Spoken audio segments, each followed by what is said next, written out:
Hey everyone, welcome to my YouTube channel. I'm Roger. Today I want to talk to you about something that's really quite serious in today's world, and that is something called sympathetic nervous system dominance. Now, we have two parts to our autonomic nervous system. We have the sympathetic side of the fence, which is what gives us our energy to go out in the world and do everything.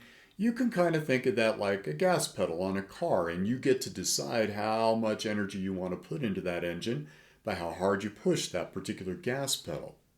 The parasympathetic side of our autonomic nervous system is the slow down side, the rest and digest. The problem is, with the pace of modern times, that sympathetic nervous system is constantly stimulated. Many of us have that gas pedal floored, and when we look at the homeostasis between those two sides of the autonomic nervous system, it's really more like this. That sympathetic side of the fence is hammered, and we're not resting as much as we should to create restoration and balance. So we stay in sympathetic nervous system dominance.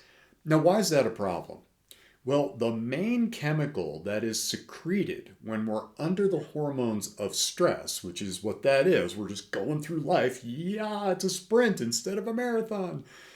When we're in that place, the main chemical is cortisol, and cortisol breaks us down over time. No organism in nature can exist in long-term sympathetic nervous system stimulation or dominance. You can't. We're meant for short bursts and then rest and recovery. But the way the world is now, all the distractions, the media, the pace of modern times, we got the gas pedal floored pretty good right now. And we are beginning to break down as a culture and as a society, but individually in our body, our mind, and our spirit. Cortisol hammers virtually every system of the body. It is not putting money in your resilience bank account. It also can lead to something called parasympathetic backlash. Have you ever wondered how you're going along, and then boom, life comes in and just hammers you with a cold, a flu, an injury, something like that, that takes us out?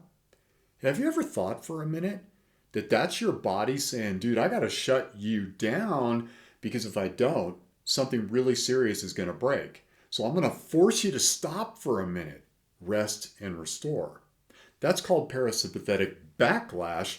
And we want to avoid that too because bam, that's the scale tipping the other way.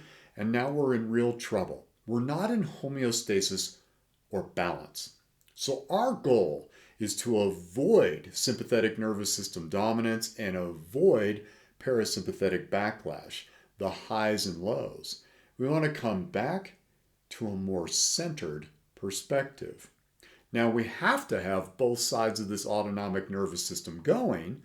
The problem is, again, that we're not in balance, right? We're not in that middle where we're smoothly flowing along. So every video that we do is going to be designed to put money back in your resilience bank account and to lower that sympathetic nervous system dominance so we find that sweet spot in the middle. Now, one of the ways that we can do this is through the process of breathing. So I'm going to give you a very easy breathwork practice that allows you to reduce that sympathetic nervous system dominance and produce the opposite chemical to cortisol, which is DHEA. We want more of that. Now, little sidebar caution on this. You can go supplement with DHEA, but do not do it unless you can have a doctor monitor that. This is hormonal, friends, and a lot of people are supplementing that to try to counterbalance it, but that's not how it works. You got to have that monitored. You really need to see where you are in terms of how much you have already on board. You don't want to overdo it. That's making a mistake. Okay?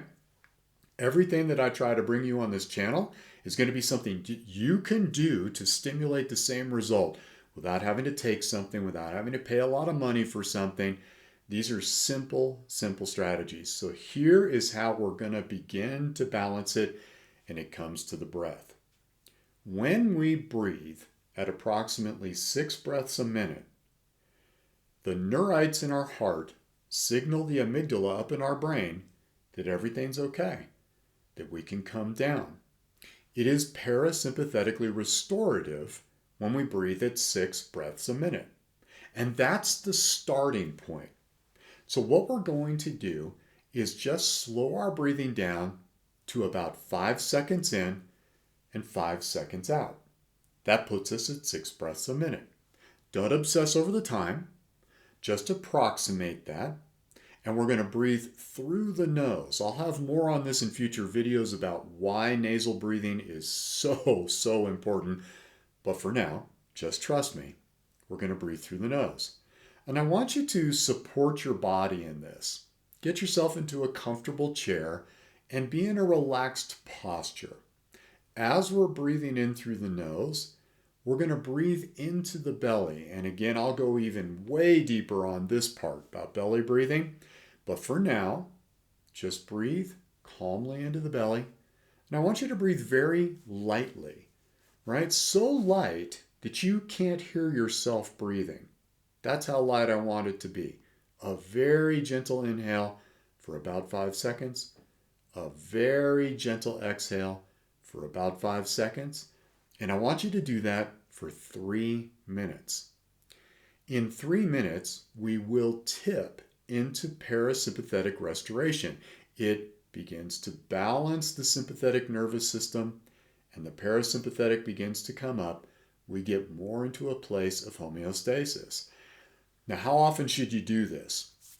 My recommendation is that you do it between things. So let's say that you just went grocery shopping and it was crazy, stores full of people, right? Get in your car, 3 minutes of breathing, bring the parasympathetic back up. You'll just notice that you're going to feel so much more centered and balanced and peaceful. And that's the idea. Between everything that we do, just take 3 minutes to breathe at a pace of 6 breaths a minute, and you're going to find yourself automatically raising that parasympathetic side of the fence. The DHEA is going to come on board. The cortisol is going to reduce. You're going to come closer into that center. Do this as a regular practice where between things you just take 3 minutes to breathe, and I promise you by the end of that day, you're going to notice you're feeling a whole lot more ease and grace, a whole lot more balance. You're going to be less reactionary to the 3 primary emotions that cortisol jacks up, which is anger, fear, and sadness. It's amazing what that little practice can do. Now get this. In a future video, I'm going to show you how to meditate at this same breathwork pace so we can stack some of our modalities. And the cool part about that is you can stay parasympathetic for up to 6 hours off of 1 3-minute practice. What? I know, pretty cool. But for now, as an entry point, let's get that autonomic nervous system a little closer to center and practice this very simple breathing technique. Do it as often as you can between the events of your day. Steal a little 3 minutes here and a little 3 minutes there. This is something that I do between everything that I do. And it keeps me so much more centered. That's money going back in my resilience bank account. And that's really what we want. We want lots of reserves there so that as the adversities of life come on, we've got the ability to navigate that with a little more ease and grace. I'll see you on the next video.